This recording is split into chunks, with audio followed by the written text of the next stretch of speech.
Welcome to Modern Aikidoist Podcast. My sincere thanks to listeners and those who have liked, subscribed, and commented. Your interest is noticed and deeply appreciated. On a recent podcast, I mentioned that some practitioners quit shortly after being promoted to Shodan, or black belt. One of the reasons is that people are hesitant to become instructors. Today's topic is going deeper into teaching what you've learned as a martial artist and just how valuable it can be not only to your practice group, but to you, the student. When we start martial arts training, there's no thought whatsoever of teaching. We come into our training like a dry sponge with the intention of soaking up as much knowledge as we can. That is, unless there's an existing ego problem where we think we already know a lot. I have seen beginning students who do have this problem. They don't tend to learn as much and often quit within weeks because their fragile ego cannot handle being shown how much they don't know or understand. Most students start out with a good attitude, which is that they lack knowledge but are in a class to learn. This attitude is perfect to start out with, and it's best to keep it as your experience level grows, but only to a point. If you resist sharing what you have learned with others, you will gradually grow into a selfish student. I'm not talking about somebody who is training for 6 months who struts around the dojo like Mr. Big Shot, telling everybody else that they're doing it wrong. Someone like that is obviously a problem. I'm referring more to students who have been training for a few years, perhaps they're at brown belt level, but who still lets their partners do technique incorrectly without helping them. They might do so because they do not have a black belt or are not an official instructor yet. Often they feel they should not advise others until they get more experience. Not sharing what you know is not helping less experienced instructors, the practice group, or themselves.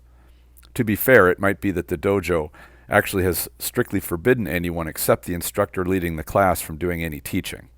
It's just my opinion, but this old school practice is outdated and ineffective.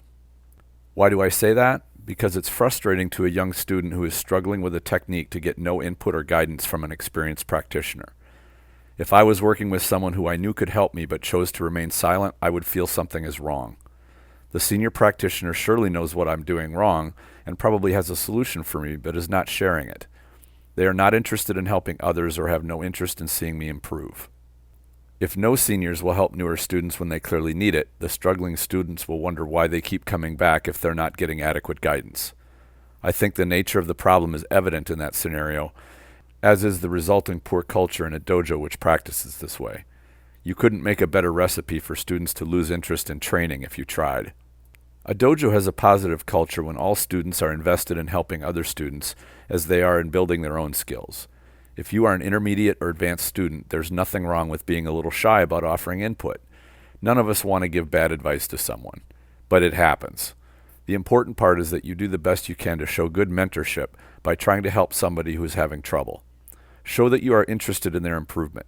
If you feel that your instructor might not be supportive of this idea, ask them about it in private and seek their permission first. The last thing you want to do is show disrespect for your instructor, but it's very likely they will be supportive of you helping students who are struggling. Helping your training partner is the first step in learning to get comfortable teaching. As uke, you have more to do than just be a pretend attacker. You should be analyzing what Nage is doing and feeling for ways that they could improve. Even if you don't offer advice to your partner, reflecting on what is working well and what is not will give you good food for thought on how to improve your own technique. Far more valuable is the trust and camaraderie you will build with your training partners when you are fully engaged in helping them grow. This builds tremendous bonds in a practice group. A further step into this realm is to help a fellow student prepare for a belt exam. Newer students look to seniors for guidance and are very appreciative when they get it. Rather like a big brother or sister who helps their younger sibling. Don't overlook this for the sake of your own shyness. Probably the most notable objection I've heard from many students is that they don't feel knowledgeable enough to guide a new student. I went through this very same thing. My instructor imparted a valuable perspective to me. He said, if you know one thing, teach that one thing. You don't have to know everything to help somebody who knows less than you do. This simple nugget of wisdom made me appreciate that someone who is new might just need one simple adjustment to help them, and one that I might be familiar with. It did not matter that I was not an expert or a full instructor yet. They just needed a little help, and I had enough experience to help them out. The other thing I realized was that even full instructors with high ranks make mistakes. They teach things which at some point may very likely get updated when they come across something better. The ego-driven instructor will try to brush this under the rug and pretend they knew better all along. I find it far better to make it clear to students that the journey of learning is constant and that nothing we learn or teach is set in stone. We might find a better way in the future, and when we do, we will change to improve it.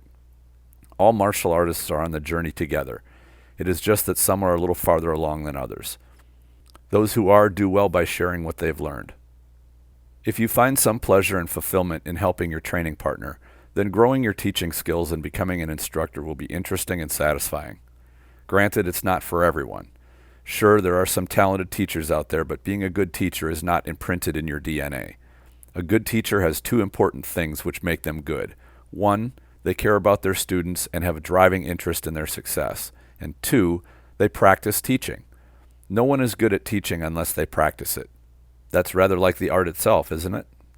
You would laugh at someone who started Aikido and in a month or two decided they aren't good at it, so they never will be. The same thing goes for teaching. It requires desire and practice. The finest teacher I ever ran into was an inspiration to me. He could watch a fighter for a minute or two and analyze what he was doing. Then he could easily determine the very next thing that the fighter needed to take his game to the next level. In every case, it was a seemingly small adjustment, but it made a huge difference. It was like a light bulb went off in their head. He could do this with beginners, intermediate, and advanced students just as easily. It was amazing, and I wanted to be able to do the very same thing. You don't build extraordinary skill haphazardly or by accident. You are not inherently talented or untalented with skills like this. It takes drive and dedication over time to build these skills, and it certainly can be done. Teaching classes can seem like a daunting prospect. How do you plan and organize classes if there's not a lesson plan in place already? Some dojos might have lesson plans, but my dojo didn't, and I suspect that most don't. At best, a head instructor might choose a general principle or topic that he or she wants to see students work on for a period of time. In my case, my instructor gave me a class and just told me to teach. Being rather nervous, I spent days planning out exactly what I was going to teach, and I picked a handful of techniques that shared a certain principle. I felt that this was cohesive and would make sense to students. When the class came, I taught the first technique from my list, but then noticed something a few students were struggling with. I instantly abandoned my plan in favor of working on exercises and techniques that helped the students improve the aspect that they needed to work out. And this was the first and last time I went into class with a full-on plan. The military has a saying, no plan survives first contact with the enemy. I found the same thing in teaching. No lesson plan survives first contact with students. If you stay to your plan, you will fail at addressing their greatest need. A good teacher connects with their students and gives them what they need next. Another aspect to teaching is a personal one. Students will challenge you and your understanding the most. Plan on getting surprised by the simplest and most directive questions that you may have a difficult time answering. It happens to every instructor. This is an opportunity for you to solidify your understanding. Students will come up with questions you probably never thought of, and that's a good thing. I can't stress this next point enough. It's far better to answer "I don't know" than try to make something up on the fly to appear knowledgeable. At first, it might seem that providing an answer is a good idea, but it isn't. In the long run, students will know when you're making stuff up. Remember, a good teacher knows his students, but also a good student knows his teacher too.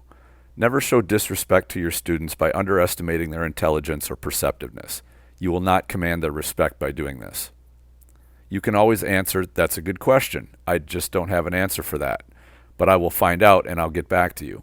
Or you could say, "Let's find an answer together." These also build bonds of trust between a teacher and a student. Just as when you're a student, being challenged strengthens you as a teacher. When you find a solid answer to those questions, your understanding is far stronger than it was. If you avoid teaching, you will rob yourself of this valuable learning experience. If you really feel you are not cut out to teach, well, that's fine. I'll say frankly that some people should not teach. However, don't let your shyness or introversion be the sole reason you don't want to be a teacher, even if it is to help your partner for a few minutes. You'll find some great things when you can help somebody improve. These are the blessings of teaching and how getting good at teaching makes you better.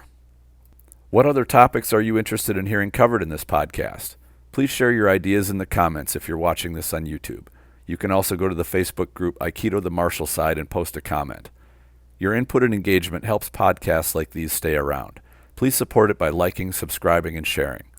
Enjoy your training and your teaching.